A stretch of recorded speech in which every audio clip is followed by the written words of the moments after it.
महर्षि, यदि पहले हुए जाने जाने में पाप कर्म और कोई भी गलत कर्म और पाप राधा रानी को चरणों में अर्पित कर दिए हों, तो भी उन पापों कर्मों का फल भुगतना पड़ता है या फिर वो सब नष्ट हो जाता है? इसमें ध्यान देने की बात है, ऐसे अर्पण नहीं माना जाता कि आपने ऐसे अर्पण कर दिया और फिर पाप गलती कर रहे हो, नहीं माना जाएगा।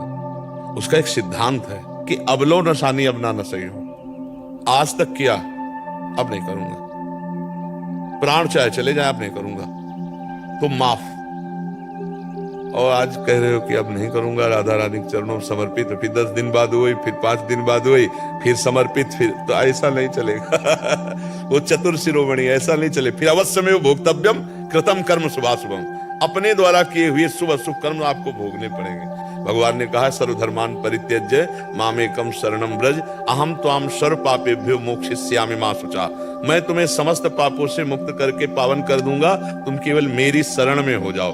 बस शरण का मतलब है कि अब दोबारा वो गलती नहीं होगी, वो दोबारा पाप कर्म हमसे नहीं, अगर हुए तो प्लस हो जाएगा, फिर नहीं चलेगा। सिद्धांत तभी चलता है जब उलट गए।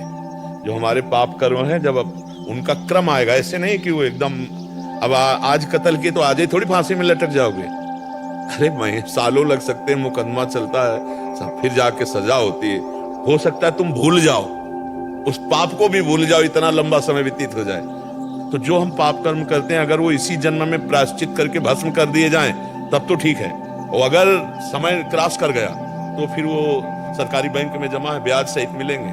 अच्छाई या बुराई, आपने 1 लाख रुपए लगाए धर्म में, तो वह 10 लाख रुपया बन करके लौट के आएगा। तो आपने 1 लाख बेईमानी के लिए हैं, बेईमानी की कष्ट अधर्म किया, तो 10 लाख का हिसाब किताब चौपट करने आएगा।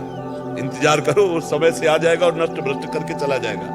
तो कर्म तो विध्वंसक है, उसको पहले ही नष्ट कर दे। उपवास के द्वारा, नाम कीर्तन के द्वारा, भगवान की शरण के द्वारा, भगवत प्रेमी महात्माओं के सामने निवेदन करके कि हमसे ये पाप बना, अब अगर कहते हैं प्रायश्चित करो तो ठीक है, अगर कहते हैं सब ठीक हो जाएगा तो सब ठीक हो जाएगा। विश्वास करना चाहिए।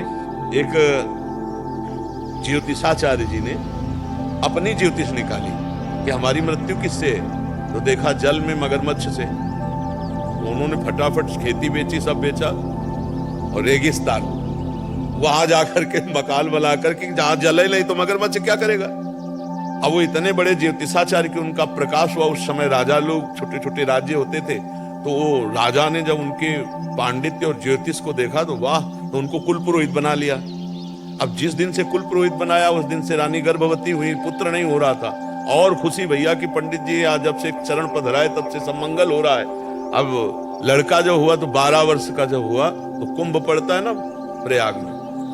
लड़के ने कहा कुंभ में हम भी जाएंगे। तो राजा ने कहा बिल्कुल, राजकुमार का आदेश, तो पूरी सब व्यवस्था। और बोले कुलगुरु वो पहले हाथ उठा के बोले कि हम अपनी जमीन सब बेच के आए, इसीलिए कि हमारी मृत्यु है मगरमच्छ से, हम जल के पास नहीं जा सकते। तो उन्होंने कहा तुम चिंता मत करो, जमुना में इधर जाल, गंगा में इधर जाल, बीच का संगम छनवा देंगे, पर जाना तो पड़ेगा। प्रातः कालीन 4 बजे गंगा स्नान के संगम के लिए राजा रानी राजकुमार, उनका पंडित जी गले तक आओ मंत्र बुलवाने के लिए। भोले दूर से मंत्र बोल देंगे, गले तक ले आएंगे। बोले पंडित जी आप समझते हैं हम राजा हैं, जब बार बार विनय आपसे कर रहे हैं, आप पंडित जी इतना गए, जो ही जल में इतना गए सोई मगरमच्छ प्रकट हुआ। पंडित जी को सब देखते ही रह गए। जैसी हो भवतव्यता तैसी बने सहाय, आप न आवे ताई पे ताई तहां ले जाए। जो विदना ने लिख दिया 6ठी राव के अंक, राई घटे न तिल बढ़े, रहुरे जीव निसंग।